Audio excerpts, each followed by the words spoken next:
말레이시아에 있으면서 4차 산업이 어떻게 말레이시아 사회를 파괴하는가를 제가 지금 몸소 체험하고 있거든요. 그래요? 네. 애초에 택시 면허 가치 자체가 원래 12억 원이었는데 1.2억 원 정도로 그래요? 굉장히 많이 거의 떨어졌다고. 그럼 90% 정도 가치가 네. 내려가는 거잖아요. 재교육 기회를 훨씬 더 많이 보장을 하고 무슨 재교육을 말하는 거예요? 그러니까 제가 하는 말이 그거예요. 나는 그 회사도 멍청하다고 생각하는 게 그렇게 아래부터 나가리 되잖아? AI 도입해가지고 다 이렇게 잘리잖아? 그럼 결국 지 대가리도 날아가는 거야. 그런 승객의 입장에서 봤을 땐 비용 절감이라는 게 너무 좋지만 일자리 감소라는 거를 그냥 가볍게 생각할 문제가 아니거든요. 과연 AI에 투자를 하는 것이 맞느냐? 저희는 이걸 먼저 생각을 해봐야 된다.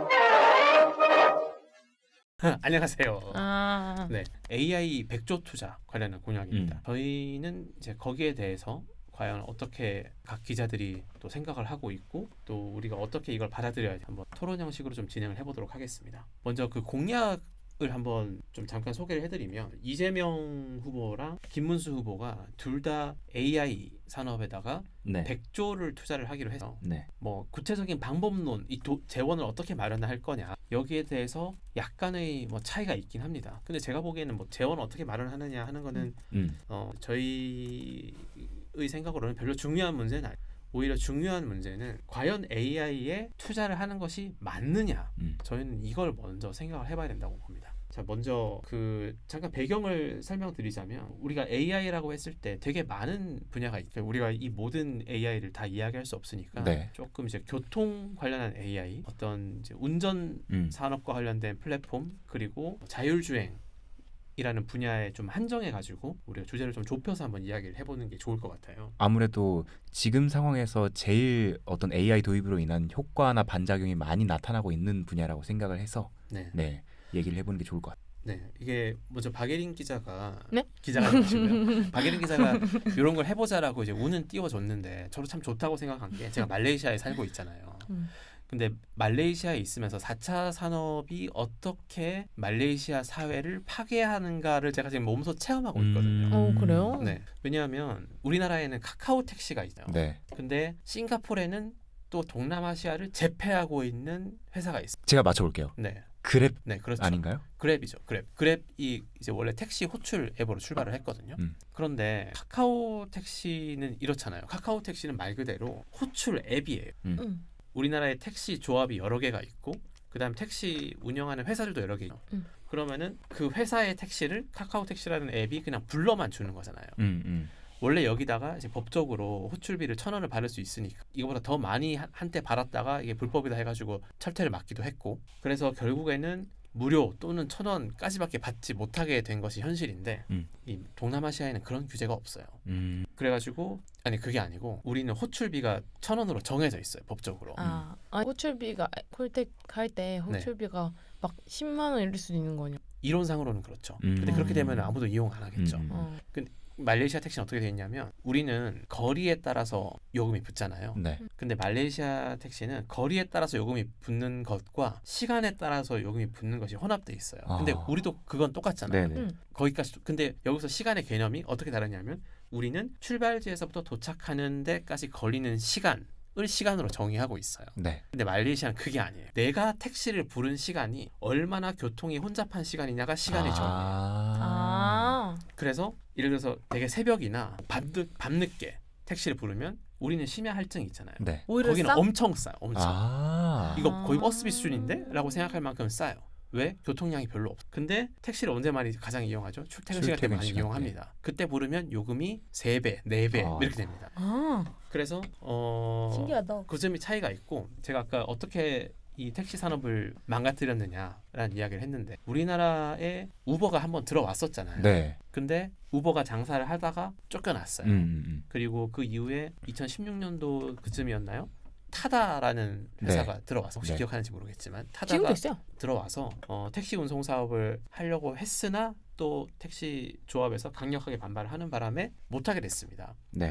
그래서 우리 법에는 이렇게 돼 있어요. 카풀은 가능해요. 카풀. 승합차로 카풀은 가능한데 이제 소형차, 중형차 가지고 그 사이즈로 승객을 한 명씩 수송하는 건 불법이에요. 그건 택시 면허를 갖고 있는 사람만 할 수 있어요.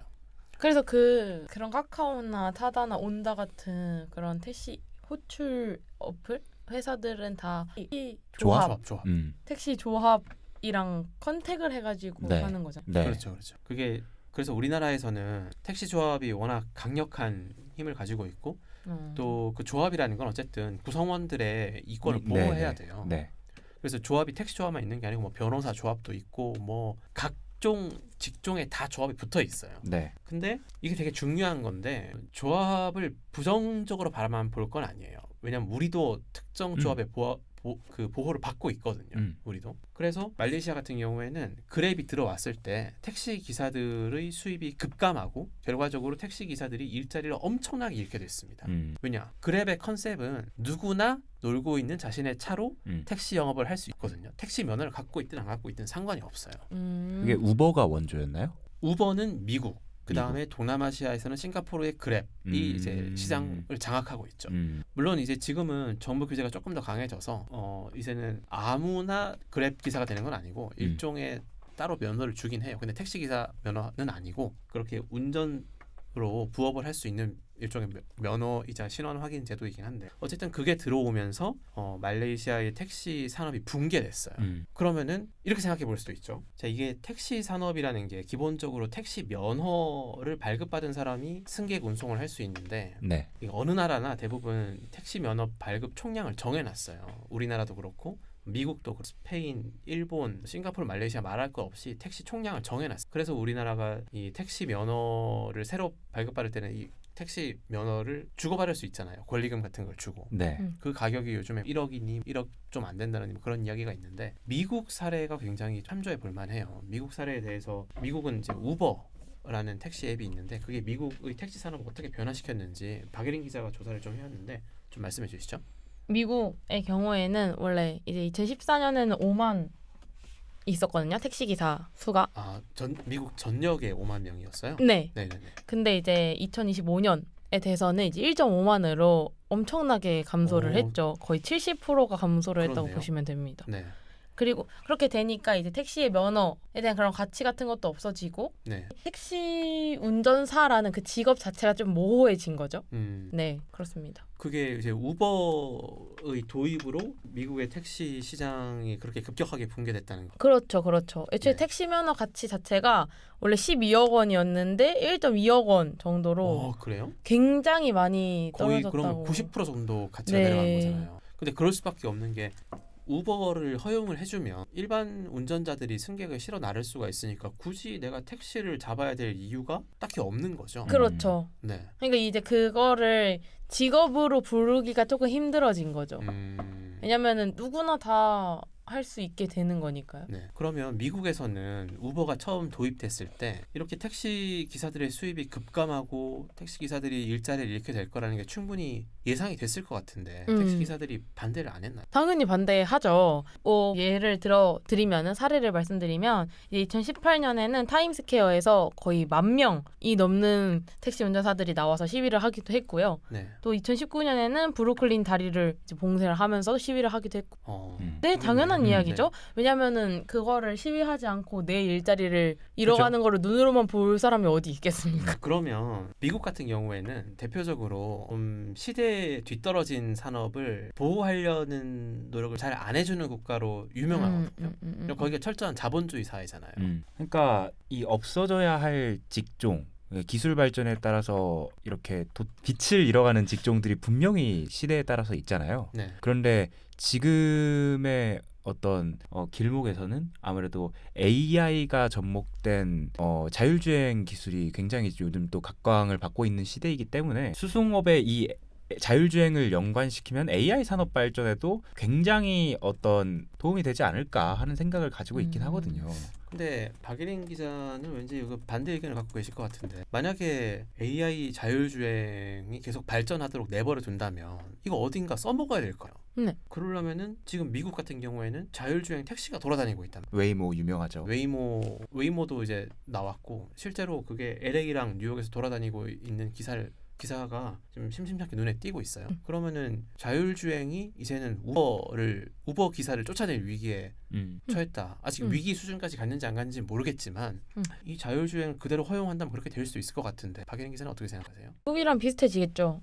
왜냐면은 어쨌든 자율주행이라는 것 자체가 인간이 운전할 필요가 없어진다는 거고 네. 그렇게 되면은 택시 운전사라는 직업 자체에는 의미가 없어지는 거죠. 그냥 뒷자리만 타면 되는 건데. 그러면 원채영 기자는 자율주행을 좀 도입을 찬성하는 입장이었잖아요. 네. 그러면은 이게 사실 장단점이 있을 것 같은데 자율주행을 도입하기를 원한 이유는 뭐예요? 자율주행을 일단 도입하면은 기본적으로 자율주행 택시가 운송 비용 30%가 절감된다는 얘기가 있고요. 네. 그리고 일단 자율주행 택시가 지금까지 미국의 사례를 본다면 웨이모 같은 경우를 본다면 대부분 다 전기차로 자율주행 택시의 기반이 개발이 된단 말이죠. 네. 그렇기 때문에 전기차 플랫폼과도 전기차 기술 개발과도 어쨌든 상생 발전을 이룩할 수 있다는 점이 있을 것 같고, 그리고 결국에 그렇게 된다면은 우리 환경, 특히나 어떤 자동차로 인한 배기가스 문제에서도 조금 더 자유로워지지 않을까라는 생각도 있고요. 그건 좀 부차적인 얘기긴 한데 아무튼 결과적으로 이렇게 자율주행을 이 운송업에 투입하게 된다면은 조금 더 효율을 개선할 수 있지 않을까라는 생각에서 저는 도입을 찬성한 겁니다. 박예린 기자는 원채영 기자의 이야기 어떻게 생각하세요? 원채영 기자는 지금 자율주행을 도입하면 비용이 감소할 것이지로 이야기를 했다면 비용이라는 건 결국 승객의 이득이 커진다라는 이야기인데 그렇다면 여기에 대해서 어떻게 생각 궁금합니다. 최영 기자님? 아버지가 택시 운전사예요. 근데 맨날 집에만 있는 거예요. 불쌍하지 않아요? 아직 은퇴할 나이가 아닌데 눈물을 흘리시는 거죠 지금. 근데 충분히 그럴 수 있다고 생각한 게, 왜냐하면 저는 이 기술을 도입은 하되 어쨌든 그 재교육 기회를 무조건 제공해야 된다고 생각을 하거든요.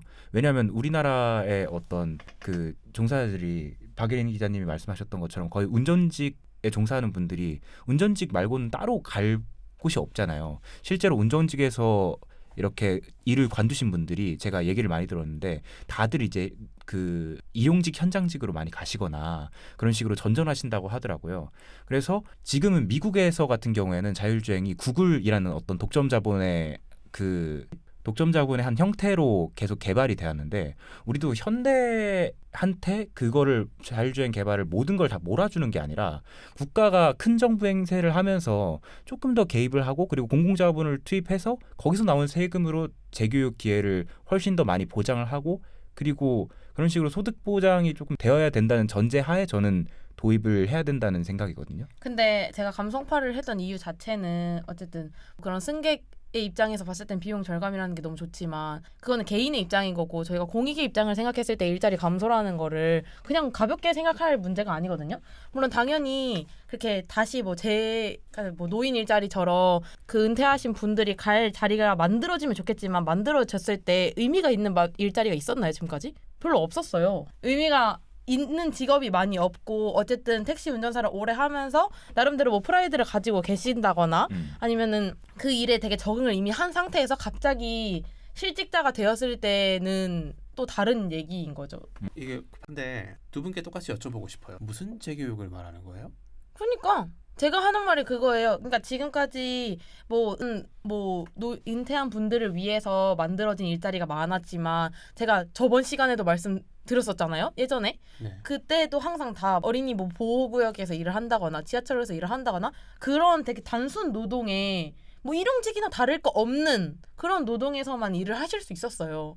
그러면 택시 운전 이미 그 노인 일자리도 경쟁률이 빡세고 이미 제대로 운영이 되지 않는 상태에서 자율주행까지 들어오고 또 실직자가 더 늘어나고 그걸 어떻게 다 수용을 할 생각이냐 이거죠. 그러니까 그 100조를 온전히 그 AI를 개발하고 에너지를 사용하는 데 쓰는 것보다는 그 AI가 도입되었을 때 어떤 문제점이 생기는지를 좀 더 자세히 봐야 된다고 저는 생각을 하거든요. 그 문제점을 제대로 보완할 수 있고 100조보다 더 큰 예산이 거기에 들였을 때 AI가 들어와도 반발이 없고 문제가 없는 거예요, 사실. 네. 그리고 제가 일자리 얘기에 조금 열정적인 이유가 이게 곧 택시기사만의 문제가 아니라 제 이야기가 될 수도 있는 거거든요. 네.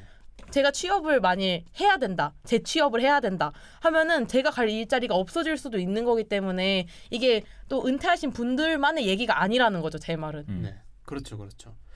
제가 생각하기에도 공무원이 100만 명이 넘어요. 네. 근데 공무원 같은 경우가 AI로 대체되기 정말 쉬운 직종이에요. 네. 왜냐하면 공무원이라는 거는 양식에 따라서 규칙에 따라서 일을 하잖아요. 그러니까 AI가 학습하기 쉬운 거고 각종 증명서 발급 업무 뭐 이런 거는 AI가 뭐 제일 잘할 수 있는 그런 일이겠죠. 그래서 AI 산업을 키운다고 하는 것이 저는 상당히 섣부른 판단이다라는 생각도 조금 들기는 하거든요. 그런데 네. 어쨌든 이 AI 산업이라는 것이 지금 되게 세계적 다국적 기업들의 압도적인 자본력 하에서 개발이 이루어지고 있는 거잖아요. 그런데 그 다국적 기업들의 자본은 결국에 국경이 없기 때문에 결국에는 이 AI 산업을 우리가 키우고 말고 이런 거를 논의하기보다 먼저 우리나라 생태계에 자리 잡을 가능성이 있다고 보거든요, 저는. 그러니까 이거는 막을 수 없는 세계적 흐름이라는 생각이 들어가지고 그래서 100조 투자한다고 하지만 저도 그게 굉장히 사회적 합의라든가 아니면 사회적 보장 제도에 훨씬 더 많은 부분이 투입되어야 한다는 전제하에 어쨌든 개발은 해야 될 것이라고 생각해요. 근데 이제 그게 메인이 되어서는 안 된다는 말을 하는 거예요, 제 말은. 그러니까 뭐 그게 국제적으로 그 AI 개발이라는 게 되게 지금 붐인 거고 무조건 해야 되는 거고 이럴 수 있어요. 근데 그거를 우리나라에 대입을 했을 때 우리나라 환경에 맞춰서 잘 도입을 해야지 그게 성공한 AI를 받아들이는 방법인 거지. 그렇게 하지 못한다면 의미 없는 AI 개발인 거예요. 그죠? 제가 거기에 대해서 조금 첨언을 해보자면 제가 예상하는 향후 10년 안의 미래는 전 세계 국가가 크게 2개로 쪼개지지 않을까 하는 생각을 합니다. 예를 들어서 미국처럼 새로운 기술이 들어와서 기존 산업을 위협한다. 그럼 기존 산업 너희는 물러가 하고 새로운 산업을 도입을 하는 쪽. 그 다음에 한국처럼 박예린 기자가 말한 것처럼 나는 내 일자리 지키고 싶어. 해서 적극적으로 방어하는 쪽. 그러면 10년 뒤에는 미국은 AI의 선두로 가 있을 거고 한국은 AI에서 예를 들어서 꼴찌로 간다고 해봅시다.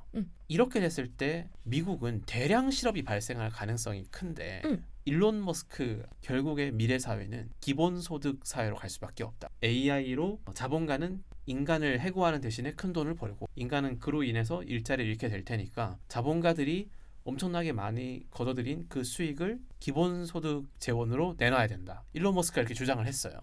그렇게 사람 많이 잘라야 된다고 주장하는 사람이 그러면은 원채영 기자랑 박예린 기자한테 각각 미래 사회를 한번 예측해 봐달라고 이야기해보고 싶어요. 그렇게 미국처럼 AI가 인간을 많이 대체하게 돼서 대량 실업이 발생한 사회 그리고 한국처럼 이제 기업의 경쟁력이 많이 뒤처져 있는 AI 측면에서 많이 뒤처진 그런 사회 그러나 옛날 직업들은 많이 지키고 있는 사회 어떤 사회가 바람직하다고 할 수 있을까요?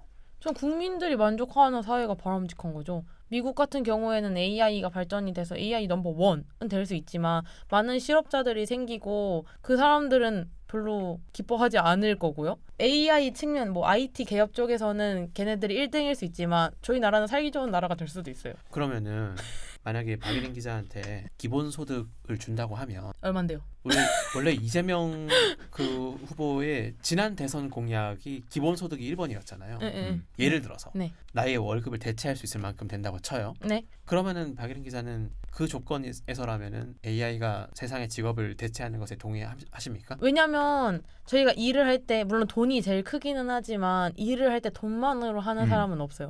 뭐 명예라던가 아니면 내 자아 만족감이라던가 되게 다양한 부분으로 직업을 정하고 그 직업을 정하기 위해서 대학을 저희가 또 가죠. 그러니까 그 모든 과정이 내 꿈을 이루기 위해서 하는 것들이고 실제로 그 꿈을 이룬 사람들도 있고요. 근데 그 직업이 내 꿈을 이뤘을 때는 별로 돈을 준다고 해서 채워지지 않는 것들이 있는 거죠. 근데 저도 이게 동의하는 게 어디 조금이라도 출근할 곳이 있으면은 그래도 아침에 일어나서 뭔가 하게 되고 몸을 움직이게 되니까 굉장히 활기차게 살게 되는데 근데 이제 방학이 된다. 그리고 어느 정도 일을 안 하는 상태가 된다. 그러면 맨날 집에 박혀가지고 새벽까지 이것저것 떠올리다가 정말 정신건강 안 좋아진 적이 정말 많았어가지고 그 말은 지금 원채영 기자는 AI 도입에 반대한다는 뜻인가요? 어쨌든 도입은 해야 되니 그러니까 다른 국가와 국제적인 교역이라든가 아니면 자본의 교류를 일체 차단하지 않는 이상 어쨌든 AI 산업을 발전시키지 않는다면 이 미국 같은 나라는 계속 지금 선두주자가 굉장히 노력하고 있잖아요. 중국도 그렇고. 이런 나라들의 10년 후와 우리나라의 10년 후가 굉장히 생산성에서 차이가 날 수밖에 없다. 그리고 그렇게 생산성에서 차이가 나게 된다면 결국에 자본이 한쪽으로 쏠리는 현상이 발생하게 될 거고, 그러면 우리나라의 경제 수준이 굉장히 하락할 수밖에 없다고 생각을 해요.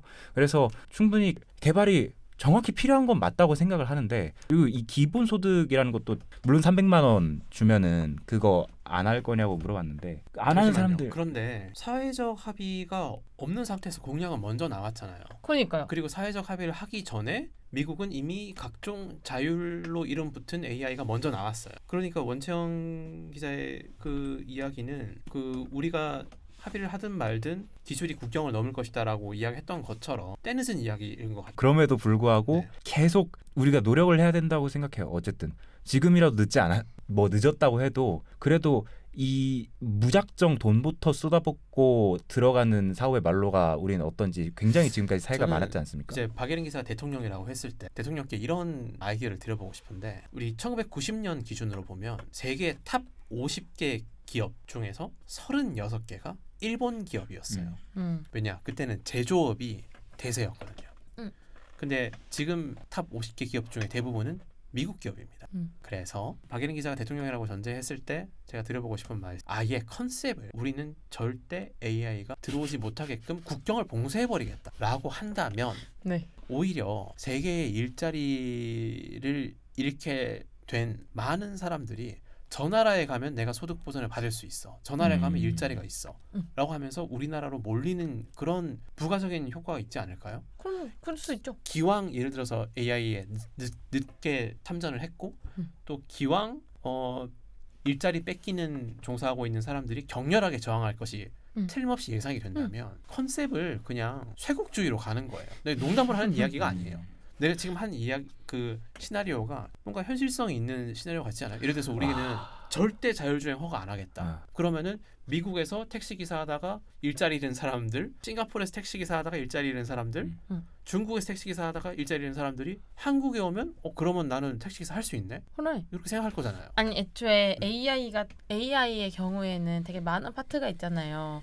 뭐 자율주행이 있을 수 있고 제가 챗GPT 같은 검색 엔진이 있을 수 있고 네. 이렇게 다양하게 있잖아요. 그러니까 받아들일 건 받아들이고 우리한테 위협이 되는 것들은 안 받아들이면 되는 거예요. 근데 결국에 그 받아들일 것이라는 것에 대한 가치 판단이 어쨌든 그 받아들일 건 받아들인다고 하더라도 그 받아들인 AI에서부터 그 실직이 생기는 상황이 분명히 나올 것이기 때문에, 예를 들어서 챗GPT 같은 것도 어쨌든 공문서 작성을 대신해 줄 수 있는 거고, 그리고 임 기자님이 말씀하신 대로 공무원을 대체하는 용도로 충분히 쓸 수 있는 것이라고 생각하거든요. 그래서 완전한 쇄국, 그러니까 임 기자님이 말씀하신 정말 100%에 달하는 지식 정보 산업의 어떤 그런 우리나라만의 공동화가 이루어지지 않는다면 그 일부만 받아들이고 일부만 안 받아들이고의 정도는 우리가 어떤 행정으로 할 수 없는 부분이라고 생각을 해요. 아니 근데 그 정도는 네. 자기가 그 정도는 이제 공부를 하고 그 AI 기술이 얼마나 발전되어 있는가에 따라서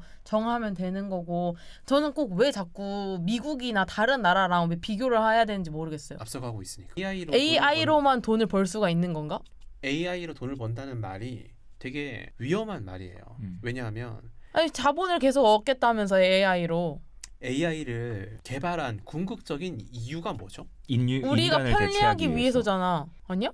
그거는 되게 궁극적인 이유고, 단기적인 이유는 회사 입장에서 이거 사람 쓰는 것보다 AI 쓰는 게 비용이 비용 덜 나가네. 절감되니까. 그러니까 비용 절감을 위해서 AI를 쓰는 거란 말이에요. 나는 그 회사도 멍청하다고 생각하는 게 네. 그렇게 아래부터 나가리 되잖아? AI 도입해가지고 다 이렇게 잘리잖아? 네. 그럼 결국 지대가리도 날아가는 거야. 따지고 그럼 전부 네. 모든 인류가 AI로 대체되고 AI 세상이 만들어지면 되지. 인간이 왜 있어야 되는 거야? 근데 따지면. 결국에 다른 회사들이 다 쓰니까 결국에 어쨌든 자기들만 안 쓰면은 거기 그 비용에서 또 손해가 발생하는 거고, 그러니까 단기적으로 생각했을 때 자본의 어떤 계속 확장을 생각하는 그 기업의 성격상 이 AI를 안 쓰고 배길 수 없는 거죠. 자본주의 그걸 사회에서. 차라리 정부가 지원을 해주는 게 낫죠. AI를 쓰세요라고 하지 말고 AI를 안 쓰는 기업한테 100조를 투자하라고요. 차라리. 오. 너네 일자리를 지키기 위해 진짜 많이 노력하는구나 하면서 그걸 도와주는 게 낫지. AI 쓰면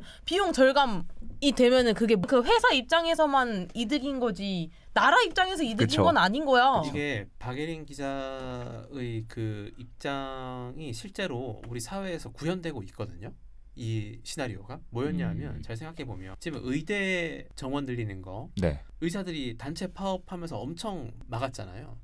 사실 이게 뭐 명분을 아무리 아름답게 갖다 붙여도 결국에는 자기 일자리 위협받는다는 거라고 저는 생각하거든요. 그리고 20년 전인가 15년 전에 그 의사 파업, 약사 파업이 또 있었어요. 네, 약사 파업. 네, 약사 파업. 자기들 일자리 영역을 뺏기고 싶지 않은 거죠. 네. 그리고 요즘에는 변호사들이 로스쿨 통해서 변호사 시험 합격하는 사람들 숫자 줄이라고 그렇게 이야기하고 있어요. 먹고 살기 힘들다고. 네. 그리고 또 뭐가 있나요? 뭐 택시 파업 같은 거는 뭐 말할 것도 없고. 네. 많죠. 이런 사례들을 비춰봤을 때 박예린 기자 이야기하는 것처럼 AI 도입으로 매번 직종 하나 날아가면서 그쪽 계통의 사람들이랑 정부가 격렬한 전쟁을 치르고 그것을 뭐 사회적 비용으로 환산한다면 엄청나게 많은 비용이 될 텐데 매번 그것을 겪느니 안 쓰는 기업한테 인센티브를 도입하고 뭐 일자리를 보존하는 기업한테 인센티브를 도입한다. 이것도 상당히 재미있을 것 같아요. 네, 현실성 있어 보여요. 오히려 그리고 또 우리가 지금 너무 그 AI를 어떤 운수업 분야에서만 이야기했는데 조금 일반론적으로 이야기해봤을 때 과연 AI가 우리 기존 일자리를 얼마나 파괴할 것인가 거기에 대한 일반론적인 통계가 좀 필요할 것. 박예린 기자 혹시 준비한 게 있나요? 네. 네. 제가 조사를 해온 게 있는데요. 네. 그 통계청에서 발표한 2024년 사회동향 연구 보고서가 있거든요. 네. 근데 거기에 따르면은 AI 노출도라는 얘기가 나와요. 그러니까 AI 노출도가 뭐냐면 AI 기술에 의해서 노동이 대체되는 정도를 측정한 지표인데 이 노출도가 높을수록 AI 기술에 대체돼서 자동화할 가능성이 크다는 것을 뜻하는 거거든요. 쉽게 말하면은 AI 때문에 나라가 일자리들인 거죠. 네. 근데 이 보고서에 따르면은 사무직의 경우에는 AI 노출도가 100%예요. 100%? 네, 무조건 대체될 것이다. 그리고 어떤 사무직이든요? 네. 그리고 대부분의 직업도 AI의 영향을 많이 받는 것으로 나타났고요. 관리직의 경우에도 65.1%로 높은 수치를 보였고요. 전문직이나 서비스직은 각각 36.9%, 27.9%로 집계가 되었고요. 또 AI 노출도가 높은 상위 10개 직업도 따로 적혀 있거든요. 네, 거기에 의회 의원, 고위 공무원, 정부 행정 관리자, 연구 관리자 등이 포함이 됐고 네. 노출도가 낮은 직업으로는 가축 사육 종사원이나 뭐 낙농업 종사원 이런 어부 해녀 이런 몸을 쓰는 직업들이 낮은 거죠. 사실 따지고 보면은 네. 왜냐면은 이 자료에 따르면 대체되실 수 있는 거죠. 그러니까 저희가 남의 얘기라고 생각을 하니까 뭐 일자리 감소 어쩌고 저쩌고 AI 투자하면 좋죠 이렇게 얘기가 되는 거고 그게 내 이야기라고 생각했을 때 아무도 당연하게 AI 기술 발전하는 게 좋지 나 일자리 없어져도 돼 라고 생각하는 사람 없다는 거죠. 네.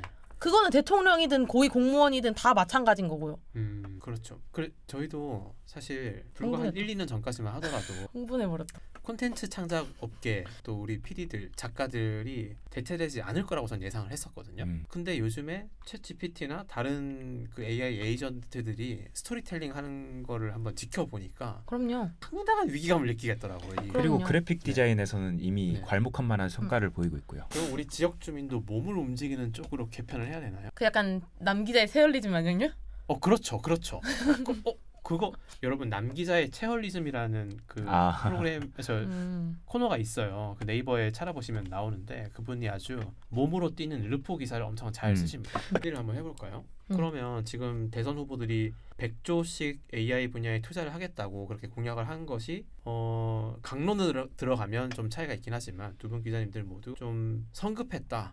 어떤 사회적으로 어떤 일자리가 파괴될 것인지 그 일자리가 파괴된 사람들을 어떻게 보호할 것인지에 대한 논의 없이 먼저 도입이 됐고 그다음에 박예린 기자님은 차라리 아주 되게 창의적인 아이디어를 내주셨는데 AI를 도입하지 않고 혹은 일자리를 보존하는 기업에 그 100조를 쓰자 이렇게 창의적인 의견을 또 내주셨어요. 어차피 2.2 비용 절감밖에 없는 셈이니까. 네, 여러분께서는 어떻게 생각하시는지 모르겠습니다. 하지만 만약에 여러분이 AI에 의해서 대체된다. 그 일자리 잃게 된다. 설사 그것으로 인해서 기본소득 형태로 임금을 보전받는다고 할지라도 일자리가 대체된다면 과연 그걸 기쁘게 받아들일 수 있는 사람이 얼마나 될지 그걸 좀 확신하기 힘든. 이건 우리의 이야기입니다.